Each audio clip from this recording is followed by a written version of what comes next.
क्रांति धर्मा और शांति धर्मा महापुरुषों के शहादत को याद करने के लिए, उनसे प्रेरणा लेने के लिए वैदिक चैनल के ऊपर हमारे महापुरुष के नाम से यह शहीदों की, क्रांतिकारियों की, हमारे संतों की, साधुओं की, महात्माओं की, जिन्होंने इस भारत भूमि को पुण्य भूमि बनाया, गुरु भूमि बनाया, विश्व गुरु भारत बनाया, उनको श्रद्धांजलि देने के लिए, उनको नमन करने के लिए, उनको स्मरण करने के लिए यह कार्यक्रम शुरू किया गया है।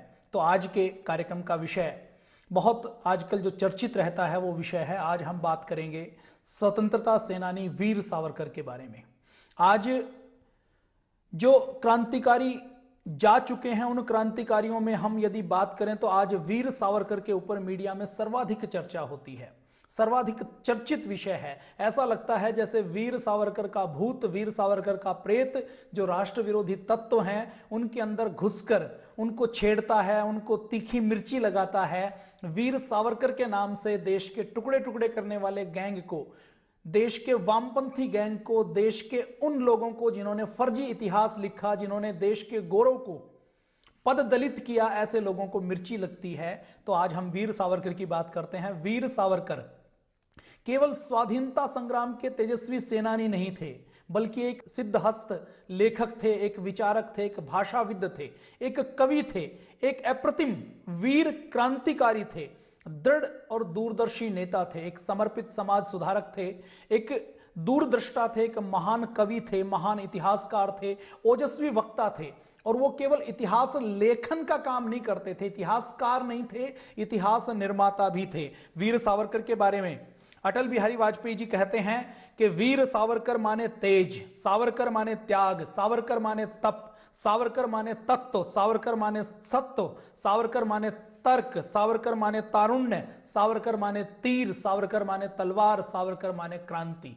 तो एक ऐसा व्यक्तित्व जिसका नाम लेते ही हमारे शरीर के अंदर बिजलियां दौड़ती हैं, हमारे शरीर के अंदर वीरता का संचार होता है, हमारा लहू गर्म होता है। ऐसे स्वतंत्रता सेनानी थे वीर सावरकर। उनकी जीवनी की आज हम चर्चा करेंगे, उनके विचारों की चर्चा करेंगे, उनसे आज हम प्रेरणा लेंगे। वीर सावरकर वो व्यक्ति थे जिन्होंने ब्रिटिश साम्राज्य के लंदन में जाकर, उनकी मांद में जाकर, उस साम्राज्य जिसका सूरज कभी अस्त नहीं होता था, वहां जाकर उनके विरुद्ध क्रांतिकारी आंदोलन खड़ा किया। वीर सावरकर वो पहले व्यक्ति थे जिन्होंने 1905 के बाद, बंग भंग के बाद, लोकमान्य तिलक के नेतृत्व में सबसे पहले विदेशी वस्त्रों की होली जलाई और स्वदेशी का नारा दिया।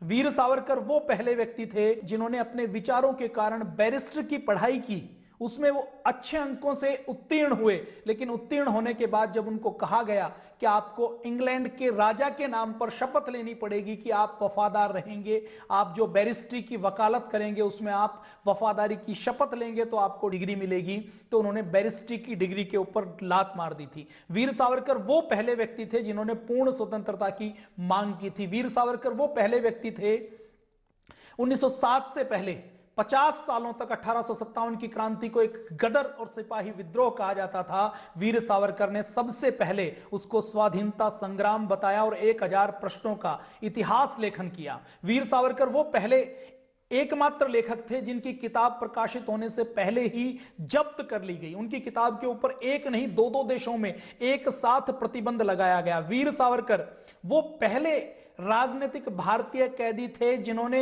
समुद्र में छलांग लगाकर भागने की कोशिश की, वीरतापूर्ण कार्य किया। वीर सावरकर वो पहले व्यक्ति थे जिनके ऊपर इंटरनेशनल कोर्ट हेग में जिनका मामला गया और जिनके मामले के ऊपर सुनवाई हुई। वीर सावरकर वो पहले व्यक्ति थे जिनके मार्गदर्शन में, जिनके निर्देशन में मैडम बीकाजी गामा ने 1907 में अंतरराष्ट्रीय इंटरनेशनल सोशलिस्ट कांग्रेस में भारत का झंडा बनाया और भारत का झंडा फहराया। वीर सावरकर वो व्यक्ति थे जिन्होंने सबसे पहले भारत में एक गैर ब्राह्मण को, एक अछूत को मंदिर का पुजारी बनाया। वीर सावरकर वो कवि थे, वो लेखक थे जिन्होंने अंडमान की काल कोठियों में कोयले से, नाखूनों से, कील से, पत्थरों से साहित्य लिखा, कविताएं लिखी, 10,000 पंक्तियां लिखी, उनको कंठस्थ किया और जेल से बाहर आने के बाद उनको सुरक्षित रखते हुए अपनी मस्तिष्क में, अपनी मेमोरी में उसको दोबारा से प्रिंट करवाया। वीर सावरकर वो पहले व्यक्ति थे जिनके ऊपर आजाद भारत में मुकदमा चलाया गया, जो स्वतंत्रता सेनानी होते हुए भी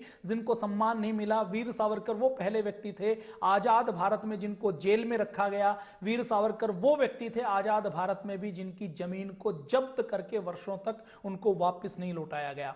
वीर सावरकर वो व्यक्ति थे जिन्होंने सबसे पहले प्रिंस का विरोध किया। वीर सावरकर वो व्यक्ति थे जिनकी किताब 1857 की क्रांति जो स्वातंत्र समर है वो 300 रुपए में जिसकी एक एक प्रति बिकी।